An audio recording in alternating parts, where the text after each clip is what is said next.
咁而家咧，我哋就喺主人房同埋廳廁中間嗰個角落頭房。咁咧個窗框咧就要望一望啲教螺絲啦。下邊嗰度有1、2、3、4粒螺絲。咁但係我哋擱高個頭上去望一望，呢度1粒，呢度2粒，中間冇咗。我哋個窗框一定要至少有3粒螺絲嘅。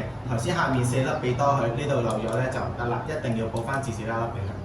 咁因為呢啲驗窗咧10年30年左右，好似係要驗窗嘅。咁、如果佢漏咗咧，到時就收你幾百蚊㗎啦。而家一定要補裝翻，同埋就防止佢成個窗跌落去。咁安全嘅問題嚟嘅，一定要留意翻呢個位。而家咧同一隻窗其實都好多問題。咁除咗校驗螺絲咧，佢出邊咧頂啦，見到好大條罅嘅，呢啲位肯定入硬水㗎啦。入嚟你嗰個窗框下邊嘅頂左邊同埋下邊，佢哋咧吊船會擠翻補擠翻㗎。同埋咧，聽過嚟呢度已經流緊水㗎啦，有水痕，呢度油漆有粉化嘅跡象，見到一條浮出嚟嗰啲，呢啲全部都漏水跡象嚟嘅。所以咧，一定要擠翻晒出邊嗰啲膠。